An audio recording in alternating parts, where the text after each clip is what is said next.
vamos al tema, al punto número 3, a la letra número 3, que es de hecho la parte más controversial, la más controvertida, la más difícil de hacer entender a la gente y la que tiende incluso a crear la distinción entre dos formas de calvinismo. Un calvinismo puro y duro, que sería suscribir todos estos 5 puntos que estamos tratando de elucubrar y estamos tratando de exponer. Este punto precisamente es el que hace que exista una dicotomía entre un calvinismo que se considera puro y duro y entre un calvinismo que se considera moderado. Un calvinismo al cual se le llama en otro sentido a un calvinismo de 4 puntos. Precisamente de 4 puntos porque el punto que muchos calvinistas que tienden a la parte moderada no suscriben este tercer punto, que tiene que ver con el tema de la expiación limitada. La expiación limitada. Vamos a explicar un poco a qué se refiere esta doctrina y este punto, este artículo de fe con respecto al tema de la expiación.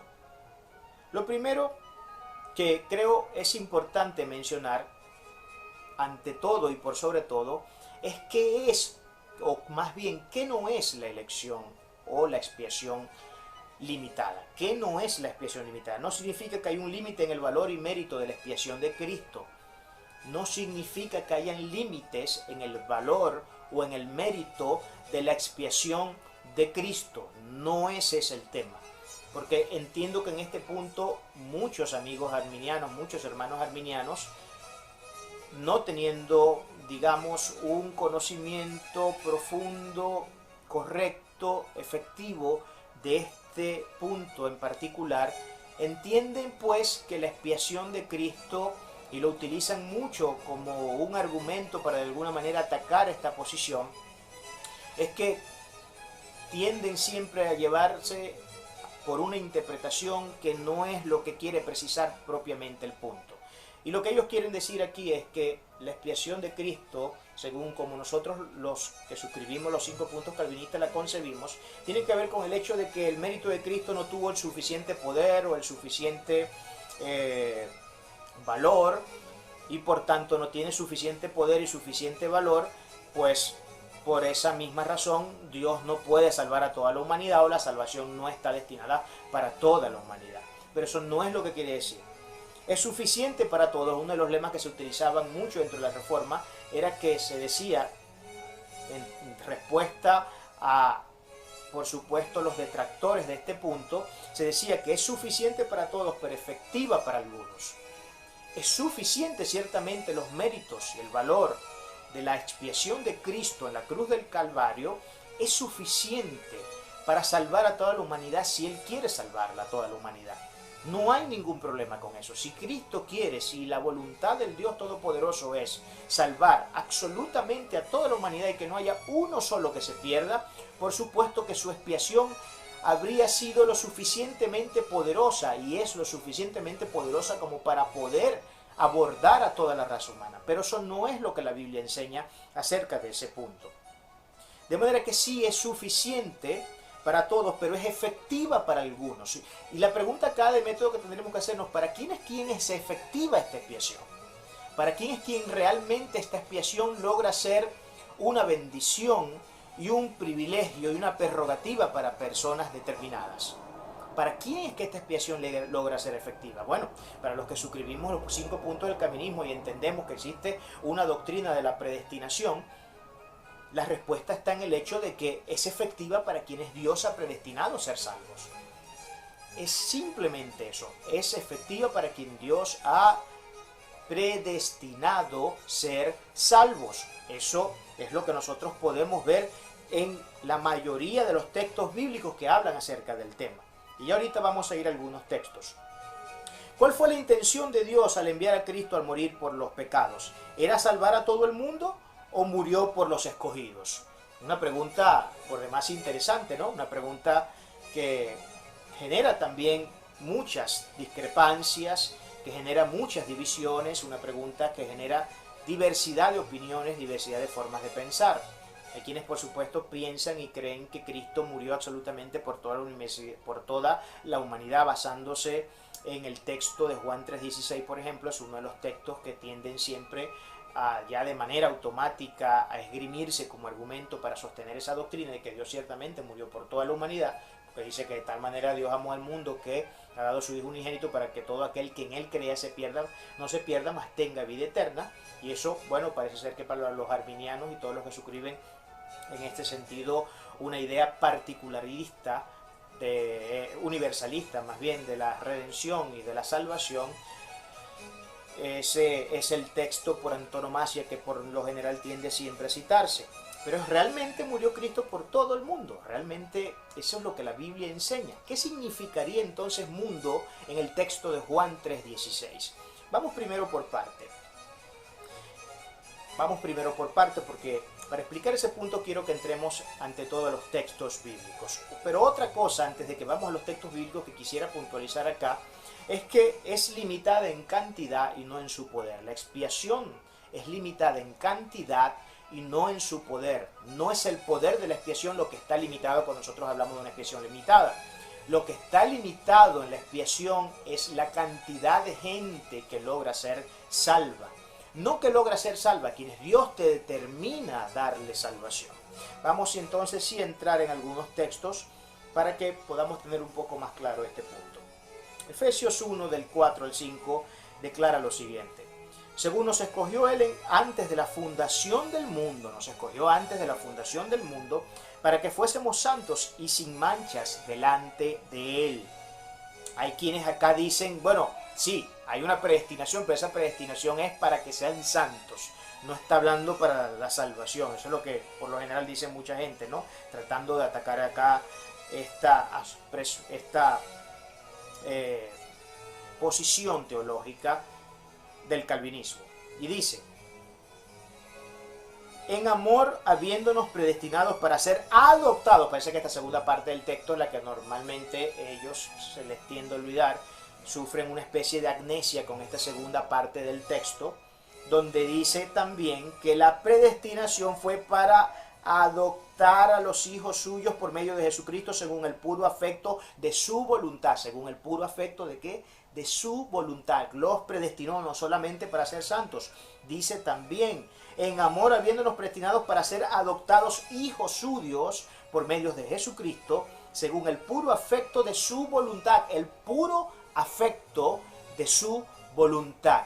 No hay condiciones previas. Por eso es que hablamos de una elección que es incondicional, porque no hay condiciones previas que Dios pueda observar en el corazón del ser humano para decidir sobre si a este se salva o a este no se salva. No hay condiciones previas más que la pura voluntad y el puro afecto de la voluntad del Dios Todopoderoso. Eso es lo que dice Efesios 1 del 4 al 5. Pero hay otro texto, Mateo 1, 21, dice: y dará a luz un hijo y llamará su nombre Jesús, porque él salvará a su pueblo de sus pecados. Dice que salvará a su pueblo, no dice salvará al mundo. Por eso es que creemos en una expiación limitada, porque aquí dice, porque él salvará a su pueblo de sus pecados. A su pueblo, no como diciendo con esto a toda la humanidad. No quiere decir esto a la humanidad, porque si se hubiese querido referir a toda la humanidad, al mundo entero, pues hubiera dicho para salvar a todo el mundo. Pero no dice para salvar a todo el mundo, dice para salvar a su pueblo de sus pecados. Pero hay un texto acá, y aquí vamos a hacer una lectura un tanto amplia, pero es necesaria porque acá se expresa de una manera meridiana este punto, que encontramos en Juan 17 del 6 al 20. Y leemos Juan 16. He manifestado tu nombre a los hombres que del mundo me diste. A los hombres que del mundo me diste. Por supuesto que a quienes Cristo escoge son a la gente que existe en el mundo. No está escogiendo a la gente que existe en Marte, no está escogiendo a la gente que existe en la Luna, no está escogiendo a la gente que existe en Júpiter, no está escogiendo a la gente que habita en el Sol, sino a la gente, lógicamente, que habita ¿dónde? En el mundo. La palabra mundo ya sabemos que tiene diferentes formas o diferentes acepciones, diferentes maneras semánticas El término mundo viene de la palabra griega cosmos, que puede significar, dependiendo del contexto con el que se conjugue, diferentes cosas.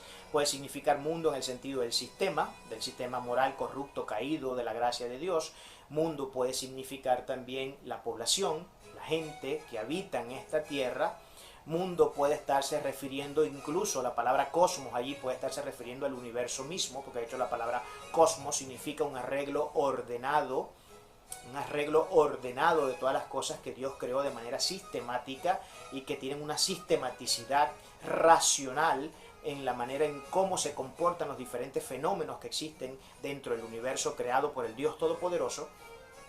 Y esos son algunos de los sentidos que nosotros podemos ver que existen dentro del contexto de la palabra cosmos, que dependiendo cómo se conjugue, pues tendremos un resultado. Pero en este sentido, mundo, acá cosmos, lo que significa es no otra cosa distinta al hecho de que Dios, la referencia clara que está haciendo acá es, en este caso Juan, inspirado por el Espíritu Santo, la referencia clara que Juan está haciendo acá en el texto es mundo en el sentido de los habitantes de la tierra.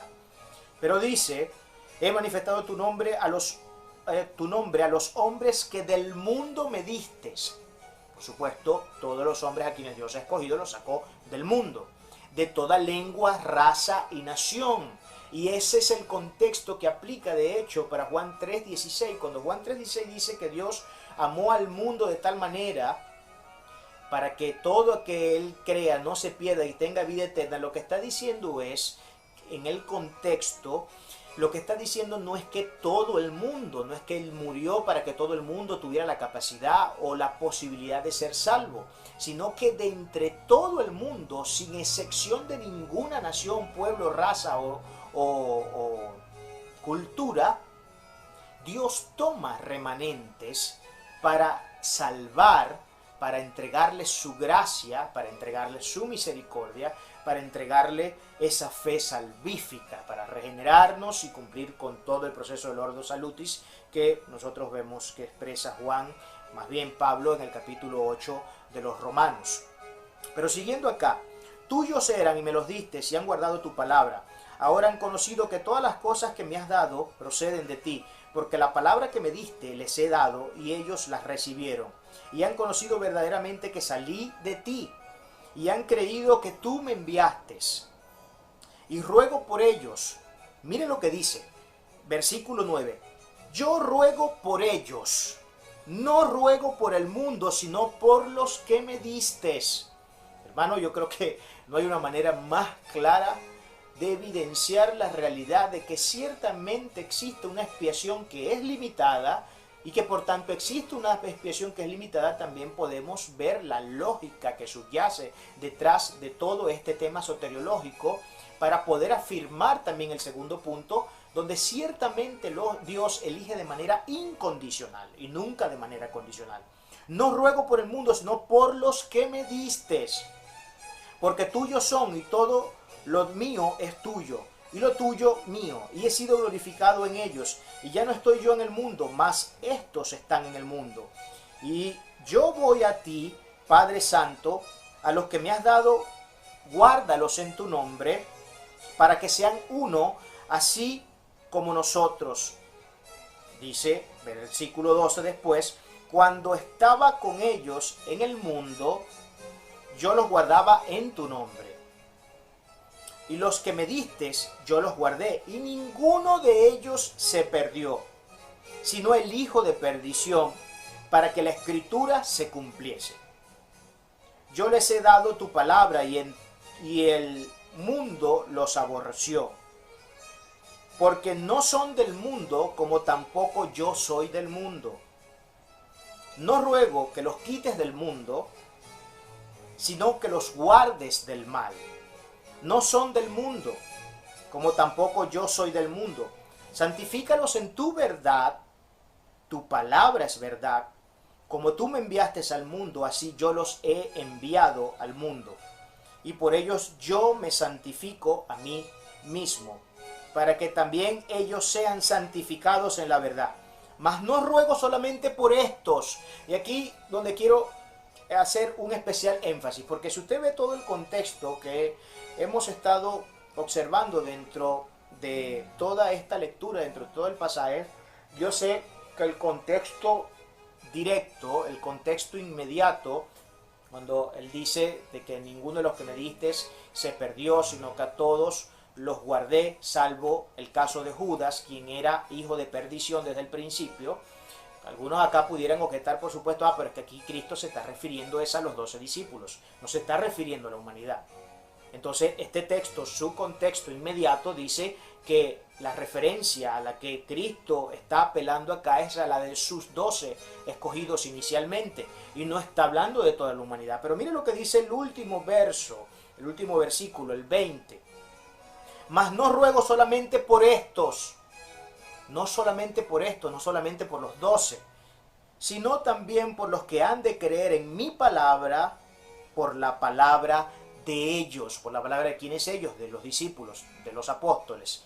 Por los que habrán de creer por la palabra de ellos. ¿Y quiénes son los que van a creer? Pues, por supuesto, nosotros que suscribimos el calvinismo, creemos que los que, valga la redundancia, van a creer son aquellos a quien Dios de manera incondicional elige, únicamente basado en la prerrogativa de su gracia y utilizando elementos causales instrumentales, como por ejemplo la justificación, que se da solo en el contexto de el sacrificio sustitutivo de Cristo, quien nos imputa su justicia, declarándonos justo por la justicia que él pudo adquirir en la cruz al haber muerto por los pecados de toda la humanidad, habiendo no solamente muerto por nosotros, porque decir que Cristo murió por nosotros es decir únicamente una parte de la historia.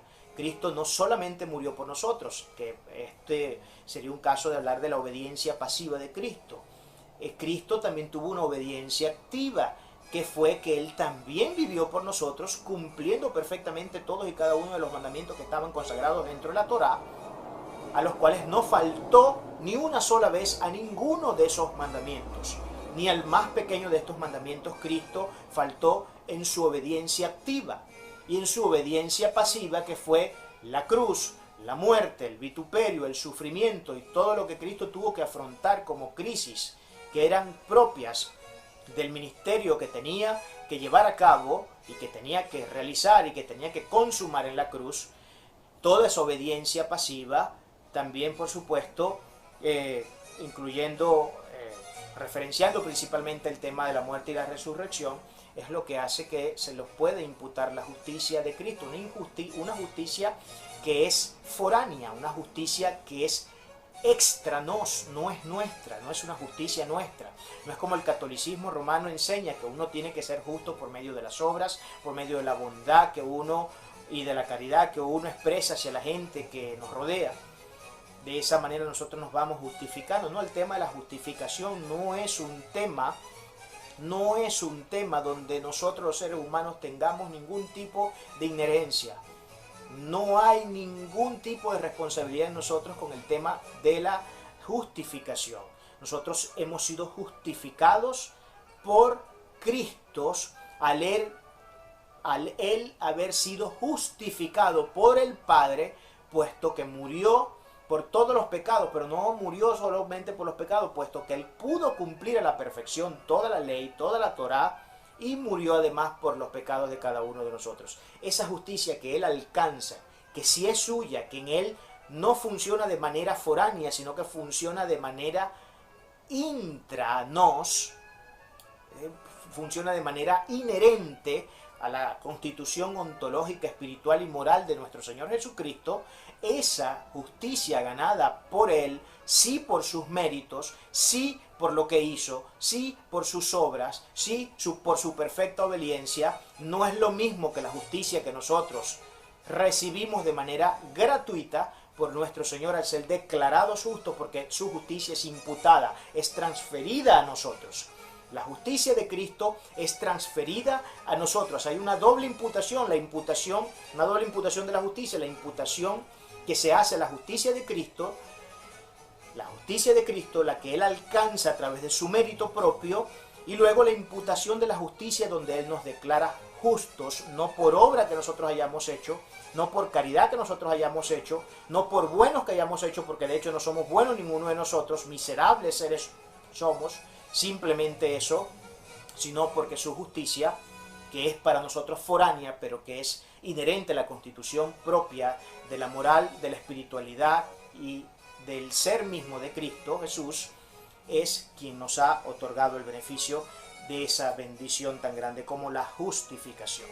Entonces, más yo no ruego solamente por estos, sino también por los que han de creer en mí por la palabra de ellos. Cristo está rogando en ese sentido por todos los seres humanos, todos y cada uno de aquellos seres humanos a quien Dios de manera incondicional, por su providencial y soberana gracia, eligió darles salvación.